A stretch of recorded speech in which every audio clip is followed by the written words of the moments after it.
और यूक्रेन से बड़ी खबर आ रही है। राष्ट्रपति जेलेंस्की ने मीडिया के सामने कबूल किया है कि यूक्रेन की सेना में मौजूद कई बड़े अफसरों ने सैन्य घोटाला किया। जेलेंस्की ने 112 से ज्यादा सैन्य अफसरों को बर्खास्त कर दिया।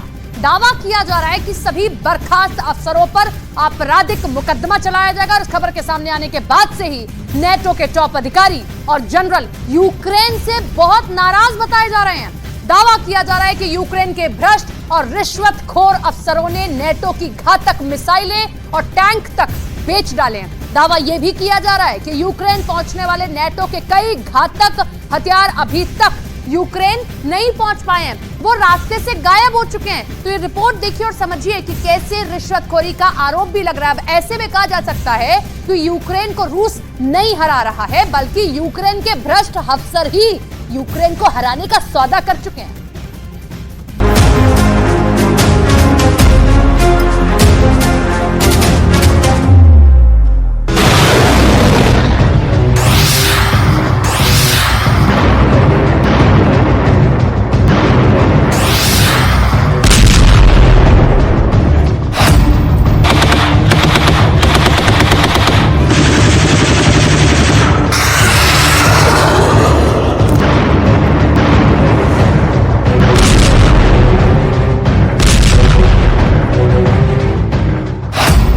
ज़ेलेंस्की के गद्दारों ने बेचे मिसाइल, टैंक, तोप।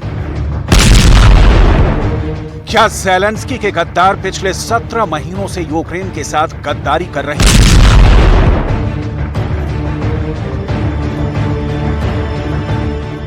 क्या ज़ेलेंस्की के घूसखोर जनरलों की वजह से ही यूक्रेन रूस से जंग नहीं जीत पा रहा है?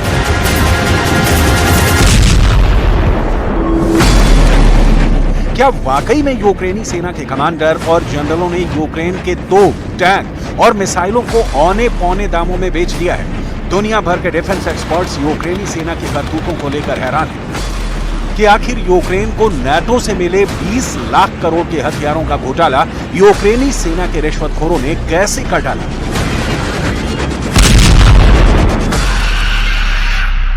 हम आपको वो रिपोर्ट दिखाने जा रहे हैं जहां ज़ेलेंस्की ने सेना में शामिल सभी घूसखोर कमांडर और जनरलों को फौज से निकालकर बाहर फेंक दिया है। जरा ज़ेलेंस्की का गुस्से से तमतमाता ये चेहरा देखिए। यूक्रेन की राजधानी कीव में हुई बेहद हाई प्रोफाइल मीटिंग में ज़ेलेंस्की ने चुन चुनकर यूक्रेन के हथियारों का सौदा और घोटाला करने वाले अफसरों को ठिकाने लगा दिया है। हम आपको ज़ेलेंस्की के एक्शन से जुड़ी पूरी रिपोर्ट आगे दिखाने जा रहे हैं। ज़ेलेंस्की ने पकड़ा यूक्रेन की हार का घोटाला।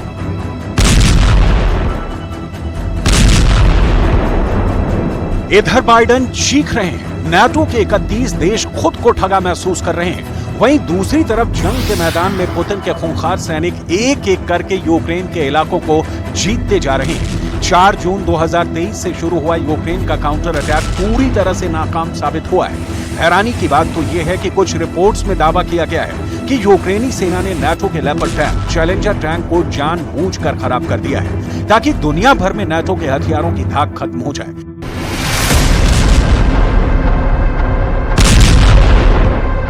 यूक्रेन के कमांडर इतने बड़े रिश्वतखोर और घूसखोर निकले कि उन्होंने रूस के एजेंटों से पैसा लेकर अपने देश को हराने का ठेका तक ले लिया। रूस के रक्षा मंत्री से लेकर जनरल और कमांडर तक नाटो के हथियारों को खा गए। यूक्रेनी जनरल खा गए नाटो के हथियार।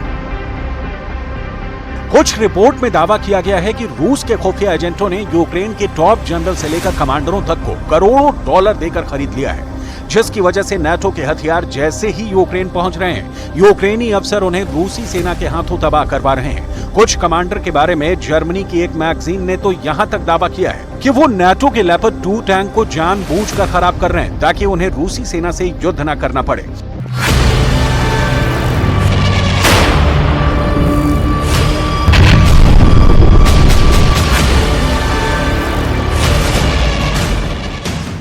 इधर पुतिन की सेना चुन चुनकर नाटो के टैंक, तोप और रॉकेट सिस्टम पर भयानक हमला करके उन्हें जला रही है। पुतिन कई बार कह चुके हैं कि जिस तरह से रूसी सेना ने नाटो के टैंकों को जलाया है, ठीक उसी तरह से रूस यूक्रेन को अमेरिका से मिलने वाले F-16 फाइटर जेट को भी जलाकर राख कर देगा। अब आप ये जान लीजिए कि भयानक युद्ध के बीच यूक्रेन का युद्ध घोटाला पकड़ने के बाद राष्ट्रपति ज़ेलेंस्की ने क्या बड़ा एक्शन लिया है। डकार गए 20 लाख करोड़, हार गया यूक्रेन। युद्ध के बीच में ज़ेलेंस्की ने बहुत बड़ा हाई प्रोफाइल घोटाले को पकड़ा है। ज़ेलेंस्की ने दावा किया है कि सेना से जुड़े सभी प्रकार के भ्रष्टाचार में शामिल सभी अधिकारियों को बर्खास्त कर दिया गया है। रिपोर्ट्स के मुताबिक ज़ेलेंस्की ने यूक्रेनी सेना में भर्ती के लिए जिम्मेदार सैन्य भर्ती अधिकारियों को तत्काल प्रभाव से बर्खास्त कर दिया है। दावा किया गया है कि अब तक देश और यूक्रेनी सेना के साथ गद्दारी करने वाले 112 सैन्य अधिकारियों के खिलाफ आपराधिक मामलों के तहत कार्रवाई की गई है। ज़ेलेंस्की ने मीडिया को बताया कि यूक्रेनी सेना के commander in chief general Valery Zaluzhny को भ्रष्ट यूक्रेनी अफसरों के खिलाफ कार्रवाई करने का आदेश दिया गया है। अभी यूक्रेन के 33 अफसर ऐसे हैं जिन पर रिश्वतखोरी, हथियार घोटाले के आरोप लगे हैं। उन्हें भी सेना से बाहर निकालने की जोरदार तैयारी चल रही है।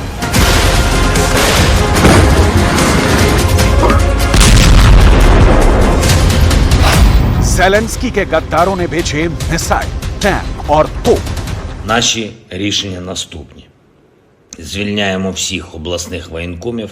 Керувати цією системою мають люди, які точно знають, що таке війна і чому цинізм та хабарництво у час війни – це державна зрада. Натомість воїни, які пройшли фронт або які не можуть бути в окопах, бо втратили здоров'я, втратили кінцівки, але зберегли свою гідність та не мають цинізму, їм можна довірити цю систему комплектування.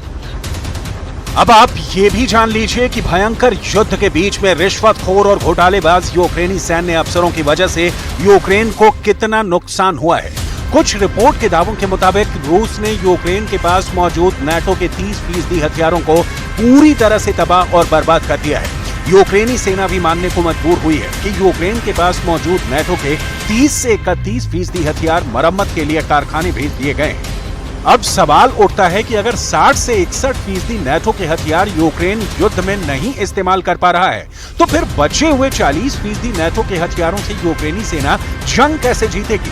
शायद यही वजह है कि यूक्रेन अभी तक बखमूत पर दोबारा कब्जा नहीं कर पाया है। शायद यही वजह है कि रूस ने यूक्रेन के पूर्वी इलाके में 35% इलाके पर कब्जा कर लिया है। शायद यही वजह है कि रूस ने दक्षिणी यूक्रेन और दक्षिण पूर्वी यूक्रेन के 20% इलाके पर पूरी तरह से कंट्रोल कर लिया है। और यही सबसे बड़ी वजह है कि अमेरिका, फ्रांस, ब्रिटेन, जर्मनी जैसे नाटो देशों का भरोसा यूक्रेनी सेना और ज़ेलेंस्की से पूरी तरह से उठ चुका है। इसीलिए इन नाटो देशों ने भारी हथियार और लंबी दूरी की मिसाइलें अभी तक यूक्रेन नहीं पहुंचाई हैं। जानकारों के मुताबिक इसीलिए ज़ेलेंस्की ने कैमरे के सामने अपने देश के भ्रष्ट सैन्य अफसरों को बर्खास्त किया है, ताकि नाटो का भरोसा यूक्रेनी सेना और यूक्रेन पर बना रहे। यूक्रेनी जनरल खा गए नाटो के हथियार। Одеська, Київська, Львівська. Хтось брав готівкою, хтось криптовалютою. Хіба що в цьому різниця? Цинізм всюди однаковий. Незаконне збагачення, легалізація незаконно отриманих коштів, неправомірна вигода, незаконне переправлення військовозобов'язаних через кордон. राष्ट्रपति ज़ेलेंस्की भले ही अपने सैन्य अफसरों पर सख्त कार्रवाई करने का दावा कर ले कि वो यूक्रेनी सेना में किसी भी घूसखोर और भ्रष्ट अफसरों को टिकने नहीं देंगे, लेकिन अब बहुत देर हो चुकी है। दुनिया भर में मौजूद वॉर एक्सपर्ट्स तक कहने लगे हैं कि यूक्रेन को रूस ने नहीं हराया है, यूक्रेन को यूक्रेनी सेना हरा रही है। डॉलर का लालच, रूबल का चस्का यूक्रेनी अफसरों को अंधा बना चुकी है। उन्होंने यूक्रेन की मौत का सौदा कर लिया है। हालात ये हो गए हैं कि एक तरफ रूस चुन चुन कर नाटो के हथियारों को तबाह कर रहा है, तो वहीं दूसरी तरफ 4 जून के बाद से सिर्फ 60 दिन के अंदर 43,000 से ज्यादा यूक्रेनी सैनिक रूसी सेना पर हमला करते वक्त मारे गए हैं। रूसी सेना के पास यूक्रेनी सेना के एक हथियारों और उनकी लोकेशन की इतनी सटीक जानकारी पहुंच रही है, जिसकी वजह से रूस पॉइंट ब्लैंक रेंज से यूक्रेनी सेना पर हमला कर रहा है। हैरानी की बात तो यह है कि जहां यूक्रेन पूरी दुनिया को डंके की चोट पर बता रहा है कि उसने रूस के 2,54,000 के करीब सैनिकों को 17 महीने से ज्यादा की जंग में मार डाला है और रूस हार रहा है, वहीं हकीकत में यूक्रेन जंग हार रहा है। अब आप ये भी जान लीजिए कि यूक्रेन की जीत का दावा करने वाले अमेरिका के टॉप नेताओं को क्यों कहना पड़ रहा है कि यूक्रेन रूस से जंग हार रहा है और यूक्रेन को अब सरेंडर की तैयारी करनी पड़ेगी। हम आपको अमेरिका के कांग्रेसमैन माइक क्विगली का बयान दिखाते हैं जो उन्होंने अमेरिका के CNN चैनल पर दिया है। जरा देखिए अमेरिका के कांग्रेसमैन माइक क्विगली ने यूक्रेन जंग पर क्या खुलासा किया है। रूस यूक्रेन जंग को लेकर अमेरिकी डेमोक्रेट माइक क्विगली ने यूरोप में अमेरिकी कमांडरों से मुलाकात की। अमेरिकी कमांडरों को खुफिया रिपोर्ट के आधार पर क्विगली ने बताया यूक्रेन के हालात बेहद गंभीर हो चुके हैं। यूक्रेन की क्षमता पर अमेरिका विश्वास खो रहा है। यूक्रेन के काउंटर अटैक के सफल होने की संभावना नहीं है। यूक्रेनी सेना का काउंटर अटैक रूस की पहली रक्षा पंक्ति को भी तोड़ने में सफल नहीं हो पाया है। अब हालात बेहद गंभीर हैं। कीव को मॉस्को से बातचीत करनी पड़ेगी। माइक क्विगली ने अपने दावों में यहां तक इशारा कर दिया है कि यूक्रेन को सरेंडर करना पड़ सकता है।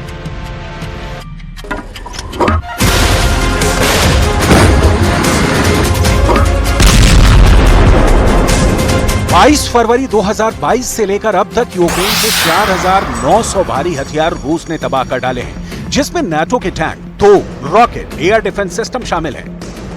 इधर अमेरिका के टॉप कमांडर्स ने भी माना है कि यूक्रेनी सेना के पास वो क्षमता और हिम्मत नहीं बची है कि वो रूस का मुकाबला अब और कर पाएं। यूक्रेन के जनरलों के दावों पर अमेरिका को जरा भी विश्वास नहीं रह गया है।